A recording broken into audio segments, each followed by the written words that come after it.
বন্ধুরা, আজকে আমি কেকের একটা নতুন রেসিপি নিয়ে চলে এসেছি। আজকে আমি বানাবো ওটস দিয়ে ব্রাউনি কেক। প্রথমে এর জন্য একটা মিক্সারের মধ্যে দিয়ে দিলাম 1 বাটি ওটস আর একটা কলা। তার সাথে দিয়ে দিয়েছি 1 চামচ কোকো পাউডার, বেকিং সোডা আর বেকিং পাউডার। যেহেতু আমি ছোট ব্রাউনি কেক বানাচ্ছি তাই জন্য দিয়ে দিলাম 1 চামচ ময়দা, 2 চামচ চিনি আর 1 চামচ মধু। এরপর সাথে দিয়ে দিলাম হাফ কাপ দুধ। তারপর ভালো করে মিক্সিংটা করে নিলাম। ব্যাটারটা হয়ে যাওয়ার পরে একটা বাটির মধ্যে কিছুটা দিলাম, তার উপরে দিয়ে দিলাম কিছুটা চকলেট, দিয়ে এর ওপর দিয়ে আবার একটু ব্যাটারটা দিয়ে দিলাম। তারপরে ওপর থেকে ছড়িয়ে দিলাম কিছুটা চকো চিপস। এরপরে গরম হিটের মধ্যে প্রায় 40 মিনিটের মতন বসিয়ে দিলাম।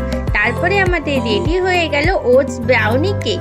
কেকটাকে ভালো করে ডেকোরেশন করার জন্য ওপর থেকে ছড়িয়ে দিলাম অল্প একটু চকো চিপস আর স্প্রিঙ্কেল। তাহলে বন্ধুরা, ঘরে যদি এই ব্রাউনি কেক খেতে ইচ্ছা করে তাহলে বাড়ির কয়েকটি সহজ জিনিস দিয়ে বানিয়ে ফেলো এই ব্রাউনি কেক।